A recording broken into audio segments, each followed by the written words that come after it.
Mình vẫn còn đang nằm trong gầm. Rồi đến khi mà gắn bộ độ vô thì nó như thế nào. Ok, thì đây là before.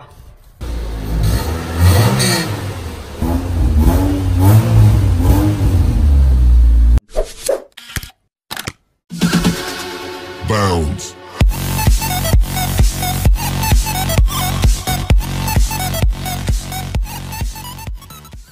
Ok, Yonaka về nè. Bồ, về đúng lúc đầy đủ luôn á, full luôn. Hợp lý quá hả? Yeah, đập hộp gấp. Này hên quá, không phải đợi không khác. Cho anh em xem luôn. Bồn mua Yonaka. Đó, anh em cứ lên trang web này để mua. Nếu thích cái bồn của mình. Thì mình có coi sơ lược qua nhiều clip. Thì nói chung là cái dòng vô này là phổ thông của những chiếc Civic hatchback hay xài, hoặc là Civic gì sedan mình thấy couple cũng thấy thích, nó cũng hay xài nữa. Cho anh em xem á, xem có gì. Ok, và cho cái ốp biển số của Yonaka luôn nè. Đây là cái bô.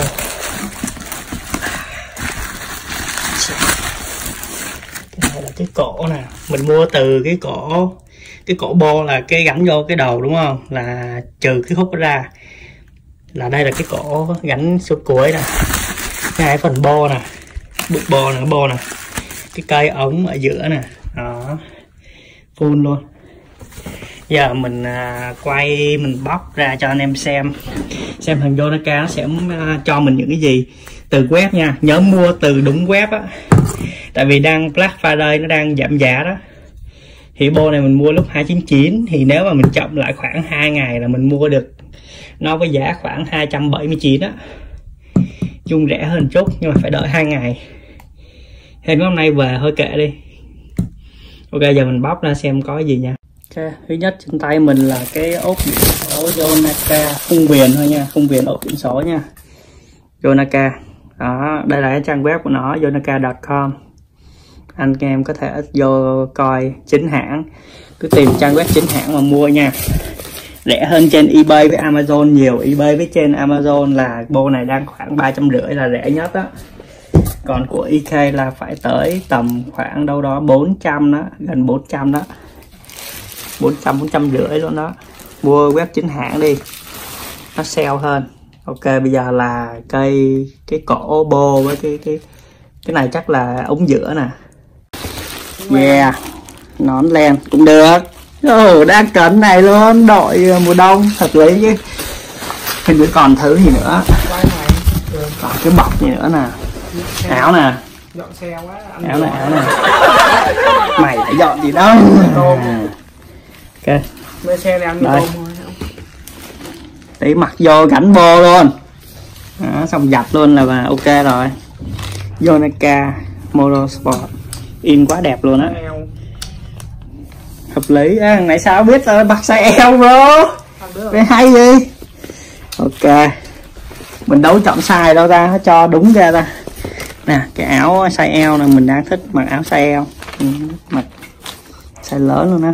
Ok, tí mặc nha, những cái thứ này để gắn cho nha. Mình không có quảng cáo cho Yonaka nha. Yeah, mua gì mặc đấy thôi. Đây là phần cổ, cái bụng này. Tùy tưởng này đổ về đâu ra.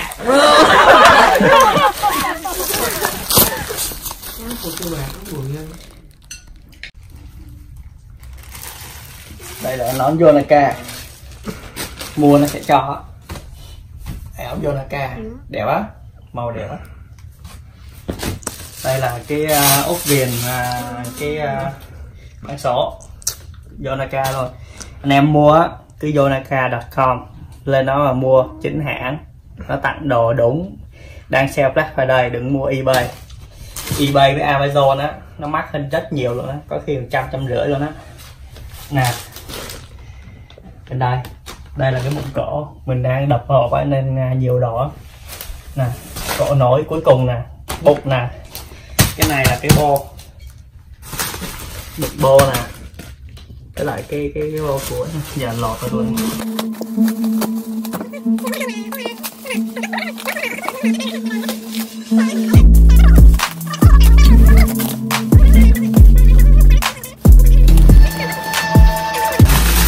Vừa tầm để chơi à, không quá mắc, quan trọng là tiếng hay, hàng có chất lượng, bô tiếng ấm. Giờ mình gắn cho trải nghiệm thật luôn, không có nghe hàng nào nên mình mới mua về. Đó, to ghê luôn, nó tự nhỏ chứ nghe hướng. Ok, giờ cắt ra nè, trong đây có 1 triệu nè, mặt dưới bố này không có gì view, chán quá. Đây mình không biết không nghĩ rồi. Đó, đây vô AK.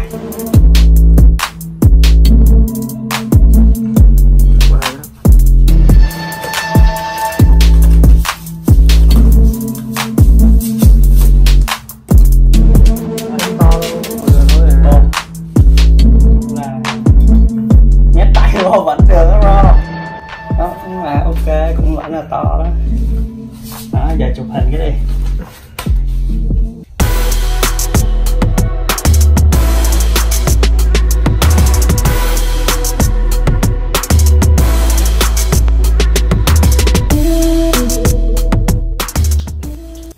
Ok, đây là nón của Yonaka đây, tặng ngày mùa đông luôn, hợp lý. Áo Yonaka, dây của Yonaka luôn, tổng hợp của đồ Yonaka. Trên người hình mặt nó đây là đồ phụ tùng giá luôn nè. Trước mắt là ưng ý rồi đó, đẹp, hợp lý, vừa túi tiền, Khá đẹp luôn. tặng nhiều thứ đồ. Đây là cái bô Yonaka đó, cổ tất cả đầy đủ luôn, cho cái đông nổi nha. Đó, ốc ác đầy đủ, ốc biển số nè, miếng dán nè, 2 cái miếng dán, cả chữ lẫn màu đen và màu trắng dán kính là xe màu đen này đó, màu đen thì dán cho xe màu nổi nổi. Còn giờ để coi xem là thường là quay gắn bô là lúc nào cũng phải quay cái bô lúc mà chưa gắn. Đây là cái bô zin này, chưa gắn này, nhìn tục không? Đó. Ok, giờ mình test sound của cái bô zin nha. Stop exhaust. Ok, thì đây là bô stop trên xe là bô zin á. Thì bây giờ mình sẽ nổ máy lên rồi test cái tiếng sound lúc mà nó còn zin nha. Rồi đến khi mà gắn bộ độ vô thì nó như thế nào. Ok, thì đây là before.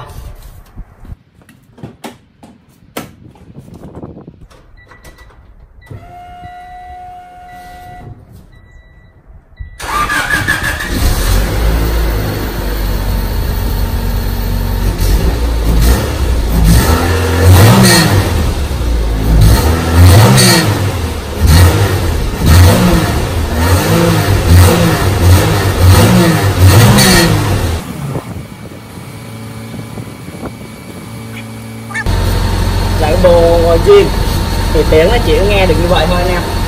Bây giờ mình sẽ gắn bộ độ vô xem là nó sẽ có sự khác biệt như thế nào. Chắc chắn là nó sẽ ồn hơn, nhưng mà quan trọng là cái tiếng vô nó ấm như thế nào nha anh em. Mình sẽ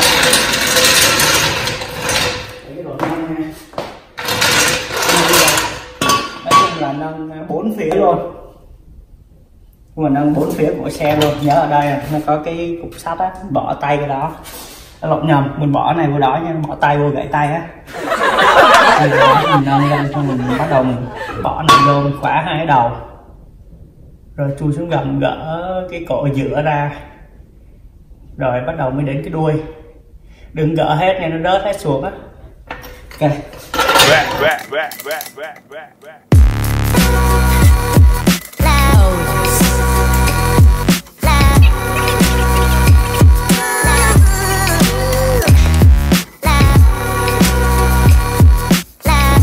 Ok, mình gỡ hết ốc ra nè. Đây là phần cổ bò. cái đầu kia, và cái đây là bụng mà, bụng giữa này. Lên đầu tí trên kia kìa. Đó, phải gỡ cái đầu cái máy, đây là bụng giữa này. Bây giờ mình gỡ ra hết rồi, bây giờ mình rớt xuống nha. Giờ mình còn đang nằm trong gầm đây nè em, giờ mình còn vẫn đang nằm trong gầm.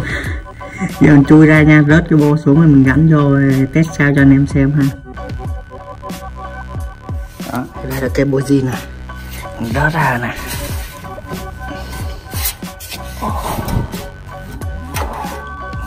Cái lỗ trong đây các em, đây cái bô zin mình gỡ rồi nha, cực quá.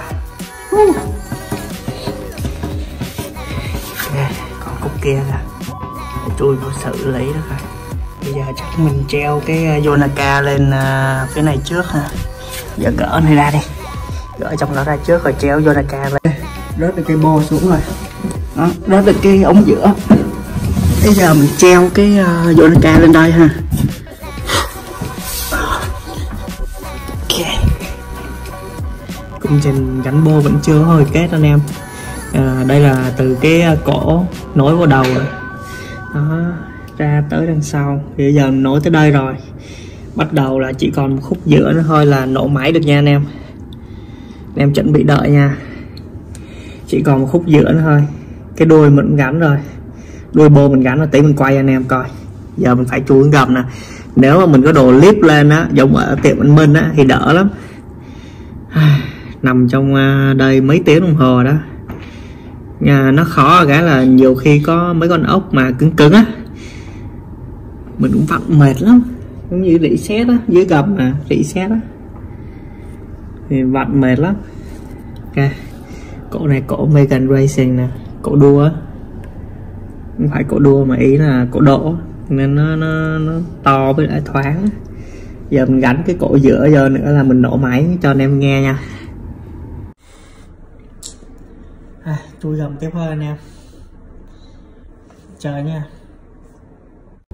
Ok, đã xong khúc cuối nữa, khúc cuối ngay đó là ok. Mình vẫn còn đang nằm trong gầm, còn một khúc nữa thôi anh em, cố lên, sắp nổ máy rồi. Mình cũng chưa biết cái tiếng bô của xe này ghê như thế nào nữa. Ok, tí mình nổ máy cho anh em nghe. Let's go. Ok, bây giờ là khúc cuối cùng. Đây là khúc giữa bô với lại cổ, cái bụng đi, gọi là bụng đi, bụng giữa. Rồi, gần xong rồi, cố lên, một khúc này nữa, cắt hết giấy đi là bắt đầu nổ máy á. Rồi, quay cho anh em coi bô đó. Nói chung là nó cũng không to lắm nhưng mà cái tiếng bô này rất là ấm. Mình đang mong chờ lắm rồi đó, nên mình phải làm liền nữa nè. Đó, đây, bụng dưới nó sẽ là ghi Yonaka.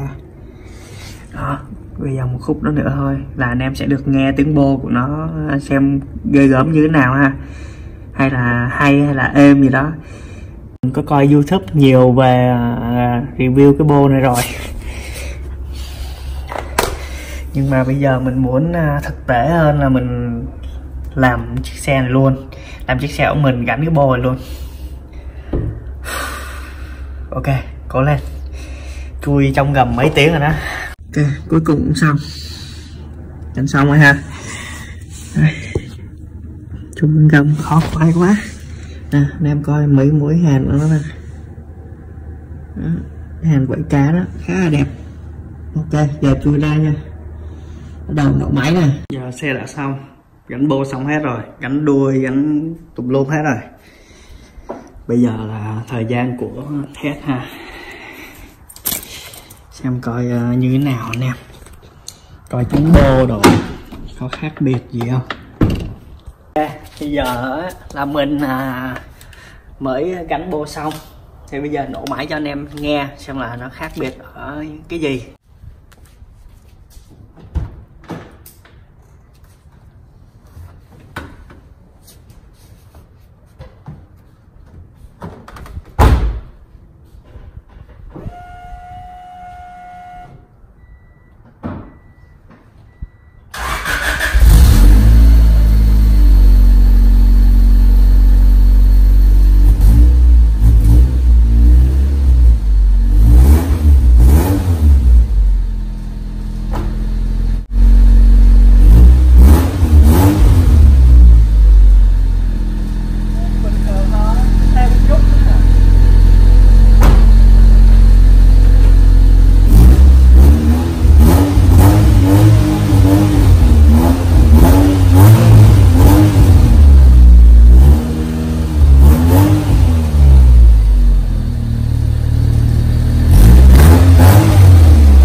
đường một chút ha. Mới gắn bô xong gắn đuôi rồi tèn le hết.